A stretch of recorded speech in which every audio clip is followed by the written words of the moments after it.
mbokk internet yi ñi leen siyaar bu baax di wax ngeen dal jàmm sur Sport 221. ñu tàmbalee ak luy soxla qualification mondiale U20 bi nga xam ne suñu gaynde jël nañ benn option bu am solo ñu daan benn ñaari bal ci dara foofee ci stade bu Lat Dior. match retour bi nañ koy xaar 15 octobre bu ko defee ñu dem ci ñaareelu tour bi jàpp leen tour bi bu baax muy Adji Ndiaye mën naa nekkat benn polyvalente la comme nañ ko fësale ci xibaar yi ndax moom kat match bi mujjee jogante avec les Lions en tant que gardien cette fois-ci en tant que attaquante mu lakk caax ya kon loolee du rëy la et que suñ génnee Malatanda yi am ne ñoo gàddu médaille de bronze bi du yàgg dara dinañ ñëw fii ci réew mi waaye comme ni koy mooy ku def lu rëy am lu rëy kon nañ leen sargal bu baax a baax ndax kat drapeau bi la ñu représenté ji woon. Guinée bi ngeen mooy Guirassy moom kat mi ngi continuer di lakk caax ya triplé nag la amal mooy que 3 buts sa njoor bi ñoo amal contre Wolfsburg 3 buts à 1 ginnaaw gi loolu la ñu tabb ko man of the match kon jàppale nag actuellement battre na benn record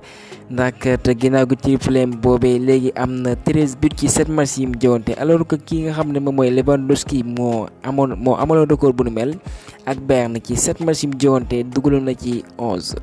Bellingham encore une fois dugalati na kon moom doublé la amal 10 matchs 9 buts 3 passes décisives pour l'anglais kenn du moom club ba Real de Madrid ñi ngi wéyal seen yoon ñoo daan 4 buts à 0. Ismaïla Jakobs lakk caax ya une première depuis le début de cette saison ak club bi nga xam ne moom mooy Monaco sur un centre bi exécuté par Krépin Diatta suñu gaynde kon wane na seen bopp ginnaaw gi joonte boobu l'ailier gauche des Monégasques moom kat équipe da ko noté 7 sur 10 kon li ñuy wax Aliou Cissé mooy ko suñu joonte bi nga xam ne contre les Lions indomptables on veut voir kii nga xam ne moom mooy Ismaïla Jakobs mu évolué comme latéral gauche ndax poste boobee lu mu mën la bu fekkee Abdoulaye Diallo xam ngeen ne yàgg na lool muy évolué ci axe bi naam polyvalente la waaye ki nga xam mooy Ismaïla Jakobs na nga waxte de moo gën a ñor ci poste bu ni mel. su mënoo dugal na li nga xam mooy 3e biom en Ligue 2 malheureusement et que clubam boobee nag dafa mujjee tembo ak Pau ñaari bal ci ñaar. et que kat jàpp leen kii nga xam ne moom mooy Henri Saivet moom dafa amal passe décisive ci tembo boobee ma mujj lim. Crystal Palace notam nga fa ñu mujj tembo 0 bi par Cheikhou Kouyaté encore une fois mu entré en jeu. et que jàpp leen aussi Gana Gueye dafa may gaañu à l'échauffement laata seen journée bi contre Bournemouth on attendra ba xam état médical bu les Toffees dal lañuy ardu ci suñ gaynde mi ndax dafay forfait waaye dinañ ci ñëw suñ yeneen ay xibaar. lu ci bëri da nga xas nag waaye cette fois-ci nañ ko wax nag Harry Maguire wane na match bu rëy contre Brentford ñoom ñi am dañu remontada dañ leen mën a 1 but à 0 ñu ci jafe-jafe waaye foofu ci Old Trafford ñu amal ñaari but grâce à ki nga ne mooy Scott McTominay ñu daan moom sax dafa dugg à la 87e minute mu lakk caax ya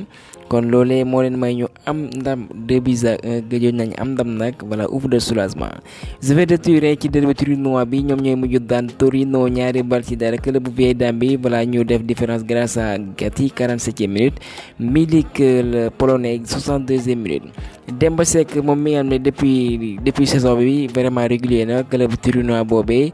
jot naa jonte nag lu tollal 71 minutes ailier gauche boobee nañ ko wax nag vraiment ko xaraña ci li muy amal na gën a wane boppam bu ko defee kenn mooy Aliou Cissé mën ko indiwaat ci équipe nationale bi. Milan AC leader la léegi foofee ci Serie A mu mujjee daan Genoa 1 but à 0 ce qu'il faut souligner kii nga xam ne moom mooy Giroud moom kat moo mujj takk gaay kat remplacé Marc Maignan bi nga xam ne dañ ko rouge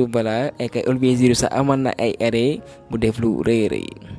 Seny Timothy Dieng amal na clean sheet mooy que mu jogante bu match bi jeex kenn dugalu ko clubam boobee nag ñu ngi gën a génn ci zone rouge bi ñooy mujj daan 4 buts à 0. Pape Youssou Niang xam nga ne doon na doxal foofee ci AGEL mu uti ci Émirats arabes moom nag mi ngi ci yoon utali foofee ci Jupiler Pro League ci Belgique bu ñu soxandikoo ci tàggat club bi mooy Eupen ñoom kat ñu ngi ci yoonu dalal doomu Tëngéej boobee. L'Argentin Martinez mi ngi wane boppam bu baax a baax ci fukki match yi mu jonte jot na cee dugal 11 bi mu amal benn passe décisif mu jóge ci sanction xam ngeen ne dafa amal cumul de carton moom meen mooy Nicolas Jackson la kat na caax yi bi mooy ñaareelu biom avec les Blues foofee ci Premier League ñoom nag ñi ngi defar seen toogu foofee ci Angleterre ndax ñi ngi ci 11e place bi ak 11 points que leader provisoire benn mooy Tottenham ñoom kat am nañ dam face au premier mooy Luton Town 1 but à 0 Pape Matar Sarr comme d'habitude vraiment exceptionnel avec les sports su mu wone prestation bu sori waaye jàpp ne Malien bi mooy Bissouma dafa écopé carton rouge. et que ci Pape Matar Sarr boobee la ñuy desandi mu ne nag rêve am ci benn waxtaan bu yaatu mu si ak athlétique mu ne nag dafa bëgg gagné lépp bu ne lépp nag mooy Champions League coupe du monde wala ba coupe d'Afrique bi mu jot na kaa gagné avec les Lions de la Teranga de même que ballon d'or africain et que européen et kon nañ ko ñaanal loolee antu na ndax vraiment le rêve est permis pour le milieu sénégalais de 20 ans.